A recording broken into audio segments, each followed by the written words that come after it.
This tier list is the most powerful endgame resource I'm aware of. AFKArena endgame is all about decisions, so in this video we're going to rank them. We'll explain the tier list and the numbers, we'll go over the 20 most important updates, place the new heroes Eluard, Respen, and Kren, and lastly talk about movements we can predict for the future.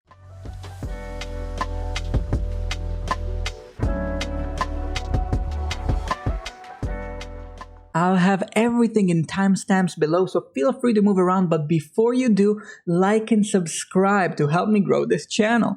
Starting with the tier list, it's about general priorities. It's focused on campaign but includes key PvP elements. It's based on 3 things. First, adjusted endgame data replays. Second is going to be the Legends Championship data, as well as many other awesome content creators I'll shout out later in this video. The numbers explain the differences for a full endgame box. So for example, let's say you have all heroes in the game with max furniture and signature items and you had to pick between missing Lorsan and Skriath or Farel. You can add up Lorsan 64 to Skriath 71 and see they're higher than Farel 117, meaning they're more crucial. This can also help you estimate how big is the difference between certain heroes. Say you're building Zafrael and considering changing to Lucretia. Because the difference is so big, it's probably much worth it to switch to Lucretia than it would be, for example, from Numisu to Brutus. Another fine-tuning is around the tiers. S are the top 10 most overpowered heroes, all ranked above 225. A are the top 25, the bread and butter of endgame campaign and PvP, all above 75 ranking.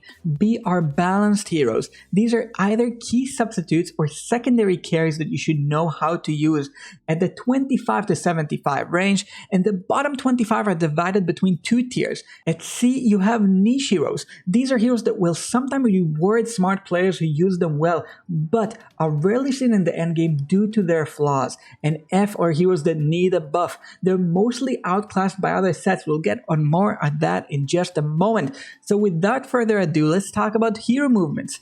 First, Baden. Cool design, but since his infinite phantom debuff, he's nowhere to be seen. Look, his defense debuff is also completely outclassed by work, and now also Drez, leaving him at a new lowest spot in this list, as Ulmus finds incredibly fringe use on some keep sets. Khasos, and this is going to be an important point about this list, he can actually work with the shields on Flora or Mauler Invade sets. The issue is he's outclassed by Lucretia, so in the grand scheme of things, he isn't a big priority for campaign or PvP. Nonetheless, don't sleep on this guy too much. And next, Drez. And this is a point about the meta as a whole I want to make. We're in the age of power creep. Side carries like Drez find it hard fighting against the tide of carries in the meta with strong introductions like Kren. He's one of those characters that will always have the few aficionados that will swear he's the best thing in the game, but the data suggests it's at the very least very hard to pull off against most endgame sets. Antandra, she got reworked and the evidence is showing it's actually giving her a viable niche. Goodness for Antandra, I'm happy for that. Though do keep in mind she needs her investment to shine, especially the mark at the plus 30, which grants her energy 60 if I recall correctly, is what's necessary to really make the use of her in the support role. You need the furniture for the carry. So some other supports like Cecilia or Anarchy might take the priority if you don't have a lot to invest in them and will be more useful at that price point. So Respen, he's average. We talked about it. He's slow, he requires strong support in practice, he's by no means a fight to Eironn. He'll see use in World Tower, occasionally some in campaign. Don't give your liver for this guy, but remember him when you're stuck against slow enemies. And now after going for some of the lower rankings and debuffs, Queen is actually one of the winners. She's finding use in weird Eironn, Gwyneth or Eironn sets, but some people can put her to use the spider clunkiness. It's mostly Chinese players innovating replays of chapter 39, but it seems to work nonetheless. We're going to move her up slightly, still below Joker, but not completely overshadowed by her partner. Speaking of winners, finding niche use in the endgame, Grezhul does things. So Grezhul, his kit is more obvious to use, but before the rework it didn't bring enough to the table. Here we see him shine with a magic reduction passive, sometimes even complete investment to deal damage, stealing the enemy, scaling with the new reworked demonic assault. It's still not mainstream, but we'll talk about this guy more in the future section. Another winner is going to be Gorvo. So Gorvo, what's up with him? He disrupts supporting many key teams in the endgame. He bites his way up to Saurus, who's falling off in use. So what's the issue with Saurus? Saurus, sadly with the Godcom finding many fragmentations, has a hard time finding his allies there. And other allies he used to enjoy like Khazard are finding new friends, which we'll talk about in just a second, but falls off in use overall. Still incredibly strong hero, but in the middle of that B tier instead of that top slot he used to hold. Talking about falling from grace, and this is one we should talk about, that's Gwyneth. Other people will tell you she's dead. She isn't dead. She's incredible in the static backlines, offering solid CC, but endgame campaign settings are harsh for her. We see less static backlines and more Zafrael in the data as time goes on and campaign stages progress. The narrowing window she has over something like Zafrael for her is specifically Arthur's sets where he's free. Zafrael can't benefit from him like she does, staying in the backline, having faster attack speed, more crit, but unless she finds a new home like she did reinvent herself in Burst in the old meta, power creep will still pose a big threat to her usage. Kren is already seeing some use, which I'm pretty happy to announce. His mistranslated lockdown ultimate is the unfair factor that makes him attractive. You gotta understand this. He's not in the first row of carries, but he's much better than Respen, for example. If you set him up to spiral ults, he can do what you need him to do. He goes with allies that allow him to ult and position enemies well.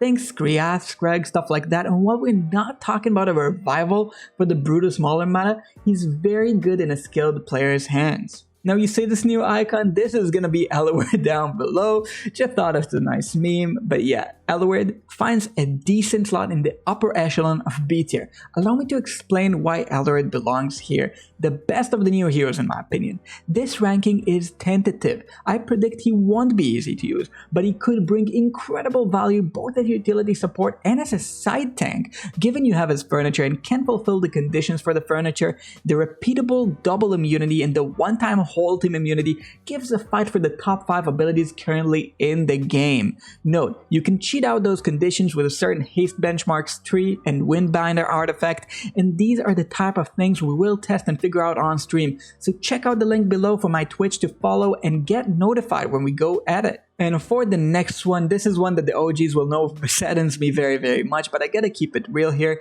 Orthos sadly drops. This is the priority on Orthos. Look, at the right hands, this guy is a doomsday weapon. The issue is you have to know what clocks you want on which enemies, you have to know which enemies it works best into, you have to predict the bonuses and tanky benchmarks. It's not obvious to fit into every set, and he's not necessary for campaign progression. Believe me, I'm sad as I said those words. However, if you know how to use this guy, he's an absolute beast. The best designed game hands down. For now though, he'll rest here, but do not sleep on Orthos. Up next, I want to deviate a little bit. I'll talk about Oden and Pippa together. They are part of a comp called Portal Party. Check out Artie's guide on comps in the endgame. This isn't something I see in the data right now, but other content creators. I want to specifically shout out Ainby and Grub, who've shown me evidence to warrant these rankings. It will take some skill to use, but the reworked Oden offers incredible CC and carry versatility. Second thing I want to talk about is Pippa. Pippa, she's very similar to Tasi in many ways. Look, she doesn't have the base haste, the haste buffs, the enemy scalings, the teleports, the frontline capability, or the heals. But she does have the damage, support, and unique signature item effect which differentiates her from Tasi quite a bit. Given enough tries, she can be a Tasi in terms of the ultimates in the AFKArena, and while that can take you up to 3 to 9 times the retries, that niche is still enough to move her up to the very top of B tier. Right here, we did jump over Mortas, but he's also seeing a rise in use. Irons, Lucretia, even Gwyneth sets like this guy. While he often works at low investment, he's stronger than I first estimated, finding his place on the top end of average heroes. Silas is another one of those heroes that's being discovered primarily in Damon, Isolde, and Talene sets.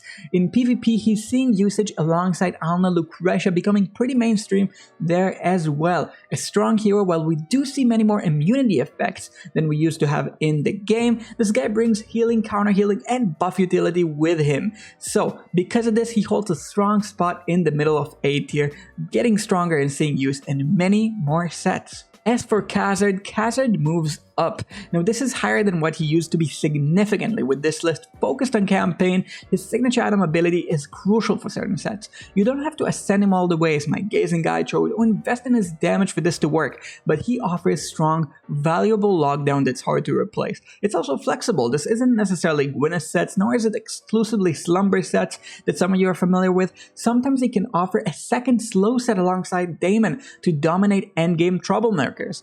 I mean, think campaign Talene once she gets her signature item going, or campaign Daemon. You want his counter healing, but especially the extra CC to disable these key beasts before they overcome your whole set.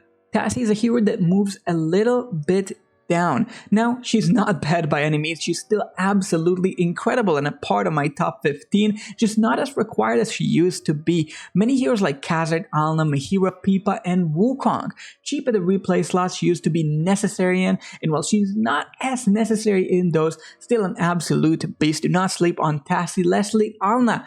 Alna rises up. She rises way up. In fact, I ranked her a little bit lower than that, but that was at the days before we tested her. That last list was made before people finished testing, and this segues me to the next topic, the future. Yo, I think false hype on these tier lists is bad, especially when talking about something inconcrete like the future introductions and power creep. You know, the last tier list has been incredibly accurate when you consider the fact that 2 whole months passed since. However, I do want to make some predictions. I don't have the data to back yet, but I think will happen eventually. The boldest one I have is Oden and Pippa. While I have the sufficient evidence to raise them to where they are currently at, around the 60 to 70, I think they'll rise a slight bit more once they're fully discovered with their whole teams.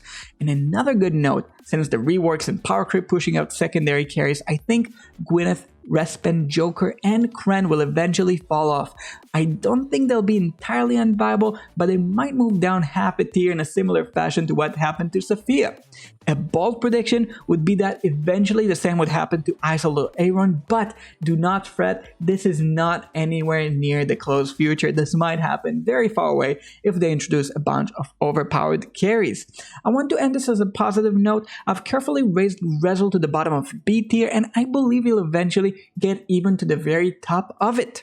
Like and subscribe to stay at the top of the meta as I update these tier lists and similar ones for furnitures and signature items. These videos take a lot of effort behind the scenes, so thank you everybody who helped me in the making.